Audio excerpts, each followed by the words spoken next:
What's up, my dudes? Valkyrja. Today, I want to talk about why Kafka seems wacky broken. I think Kafka basically is super broken. I want to talk about why.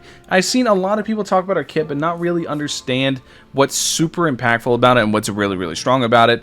So I do want to talk about what makes her really good and why I've seen some people say that she is a primary DPS. While true, she is the main DPS of the Nihility team, but she's more so the driver of the team itself rather than a good damage source. Because if you run her outside of the Nihility team, you run her basically with your typical team setup where you have Kafka, you have, let's say you have Bronyard Tingyung to buff her, and then you have Silverwolf to debuff the enemy. You run her in a typical setup like that, you are going to not see very good results.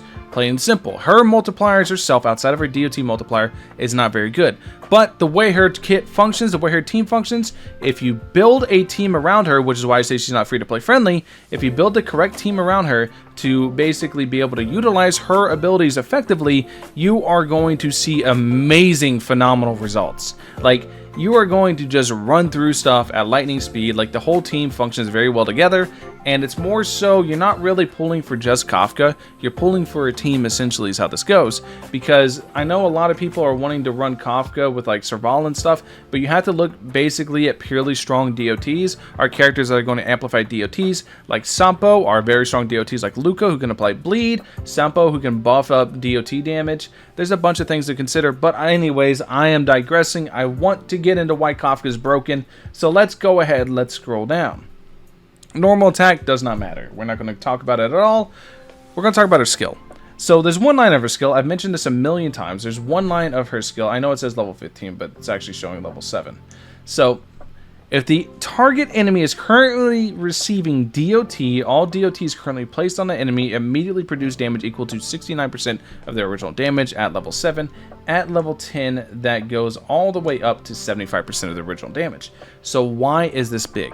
This counts if you have a break effect character like Sampo, or you have any break effect character who's going to apply break, who's going to apply on weakness break, is going to apply like Sampo with a wind shear, and the wind shear with enough break effect is going to deal really good damage. This counts that. Or if you're talking about, like, let's say Luca's able to apply bleed. Bleed does 24% of his max HP, and it also is capped out at so much of attack. Same with the break effect for physical. It's very strong because it's percent of max HP. This does that. Basically, what this does is this allows your DOT, very high damage DOT, to be procced every single turn. And now, while normally you'd be like, oh, but then you need her ultimate to really apply her own DOT. No, because she got a change a while back that actually makes it so she's able to apply the shock equivalent of her DOT every single turn whenever any ally does a normal attack. So, for example, if you normal attack with the healer, or you normal attack with Sampo, you're going to be able to apply her ultimate's DOT, essentially, right?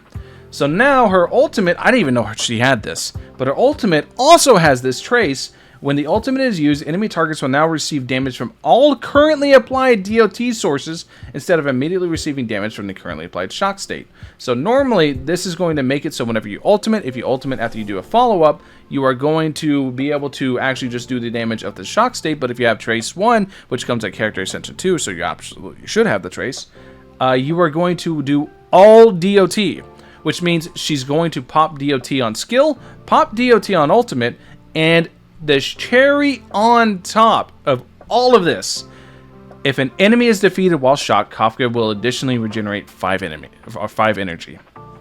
What does this mean? Why is, you're like, this is only 5 energy, why does this matter?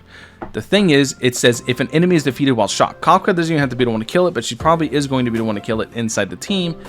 The thing is, with this, she's going to be able to battery her own ultimate very well, because she's going to be killing small adds constantly, and then Luca's going to be there to help with the elites and murder the elites with percent HP damage. This is going to be, like, she's going to be so strong in the correct team, but absolutely middling outside of the correct setup. Now, you can do, like, you can run Serval, you can run Asta, you can run any character. You can run, like, Asta with break effect. You can run Serval to try to break and apply her shock, or you can run any DOT-based character, but you need to be stacking DOT onto the enemy to be able to get value out of Kafka, because I have played multiple gacha games There's a big truck going outside. You guys might hear that in the mic. I don't know. But I played multiple gacha games, right? And every gacha game I've ever played, DOT poppers like Kafka end up breaking the game. Genuinely break the game with the sheer amount of damage output they have for the investment that you put into the characters. It also comes with time, power creep. Whenever power creep hits other gacha games and you get these characters wacky numbers of attack into percentage of DOT like application, you put a bunch of DOT stacks on an enemy, you pop it, it's very big damage. So there's a reason other gacha games do it. I don't think Honkai is going to reach that level of power creep, so I don't think it's going to be as egregious as it is in the other gacha games I play. But it's still a very, very, very strong mechanic. And now the thing with Kafka is she doesn't remove the stacks, meaning if you have enough speed, you are able to get her going again, get the stacks up again, get her energy up higher, because the more speed she has, the more turns she takes, the more she can do the follow-up attack, which regenerates 10 energy. If she kills an enemy with a follow-up attack, she's going to generate 5 energy off that. She kills an enemy while whenever she uses her skill, she's going to generate 35 energy off the skill. Dude, the amount of applications she has and the amount of things she can do is so damn good. Now, I know I'm like hyping up Kafka a lot. I know I'm waffling about Kafka a lot. I know I love this character and I love her kit. I'm really excited to see exactly what she can do whenever I get into testing. However, I want to make this very clear is she's not free-to-play friendly. And the reason she's not free-to-play friendly is you get pigeonholed into a DOT team. She's not, so other DPSs, other damage, you look at Seela, you look at even Jing Yuan, you look at Blade to an extent. Blade's pretty restrictive, but not nearly as restricted as Kafka.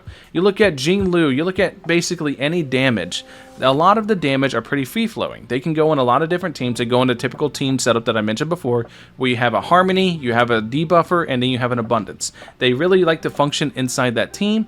And that they can all kind of fit that, and it's kind of interchangeable, so there's lots of pieces, so you're not really playing the same characters over and over and over. You're kind of being able to move the pieces around and having interesting new teams, and you can even accomplish this free to play.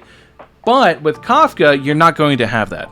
Kafka gets hyper restrictive into this DOT setup where she's the main driver. She's the reason it works, and without her, it doesn't work nearly as well. You can still run a DOT team, but it's not going to be nearly as strong as without Kafka. You need her for the DOT team, and she needs the DOT to really be able to do damage. To be able to actually do her role as a main damage, Kafka needs a DOT on her team, so she's not really good for free-to-play because she's very hyper-restrictive in terms of her team setups. As the game moves on, as the game evolves, she's going to not be as free-flowing as the other characters. She's still going to be restricted. And now, every now and then, don't get me wrong, every now and then they will add new DOT characters that are immediately going to be slotted into Kafka being the driver for them, and they're going to be able to do their thing, because I'm only counting Kafka. I'm not counting what the other units' kits do.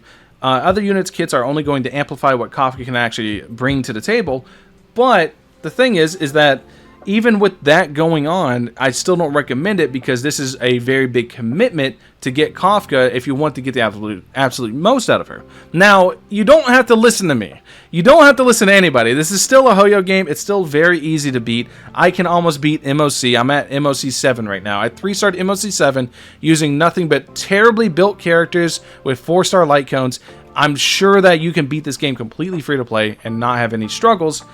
However, I just want to bring it to people's attention that this is definitely a big con, because being restricted in team comps also could make MOC a little bit more difficult depending on how the enemy elemental weakness lines up, because you'll have to have a very specific character to go ahead and fill that, unless you want your abundance character being the breaker. That could be a thing, or you just run Silverwolf with her if you manage to get Silverwolf.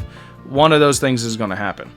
Anyways, that's basically the video. I wanted to talk about Kafka, why Kafka is super broken, why she's going to be absolutely insane.